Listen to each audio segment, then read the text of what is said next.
Hi friends, திங்கக்கிழமை காலையில் night அப்பா அம்மா ஊர்லேருந்து வந்திருந்தாங்க இல்லையா. காலையிலே வந்து ஊருக்கு வந்து கிளம்பிட்டாங்க. எப்போயுமே ஆதித்யா போகும்போது அழக மாட்டான். நேற்று என்னமோ நானும் கூட போகிறேன்னு சொல்லிட்டு கிளம்பி ரெடி ஆகிட்டு அழுதுட்டு இருந்தான். எப்படியோ ஏமாற்றி வீட்டுக்குள்ளே வந்து கூப்பிட்டு வந்தாச்சு. லஞ்சுக்கு வந்து பருப்பு குழம்பும் உருளைக்கிழங்குல வந்து பொரியலும் வந்து ரெடி பண்ணியிருந்தேன். சிம்பிளான லஞ்ச் மட்டும் தான் சூப்பராக வந்து சாப்பிட்டு முடிச்சாச்சு.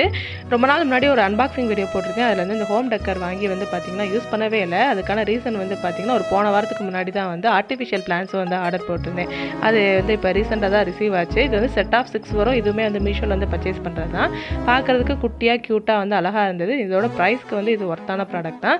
அந்த ஃப்ரேமில் வைக்கிறதுக்காகவே வாங்கியிருந்தேன். இது வந்ததுமே வந்து அதையும் வந்து செட் பண்ணியாச்சு. செட் பண்ணி ஃபைனல் லுக் வந்து பார்த்திங்கன்னா இந்த மாதிரி தான் இருந்தது. பார்க்குறக்கே நல்லா இருந்தது. இந்த ஃப்ரேம் வந்து பார்த்திங்கன்னா இந்த ரூம்க்கே வந்து ஒரு புது லுக் வந்து கொடுத்தது. சூப்பராக இருந்தது. இப்போ காம்போவாக வந்து பார்த்திங்கன்னா ப்ரைஸ் வந்து நான் வாங்கினதை விட கம்மியாகவே வந்து போயிட்டு இருக்கு. கண்டிப்பாக வந்து வாங்கி ட்ரை பண்ணி பாருங்கள். ஒரு சின்னதாக வந்து ஒரு மேக் ஓவர் வந்து பண்ணிக்கலாம். எனக்கு தோசை தான் வந்து ரெடி பண்ணியிருந்தேன். சாம்பார் சட்னி வச்சு சூப்பராக வந்து சாப்பிட்டாச்சு. இந்த வீடியோ பிடிச்சிருந்தா லைக் பண்ணுங்கள். நாளைக்கு வீடியோவில் பார்க்கலாம். பாய்.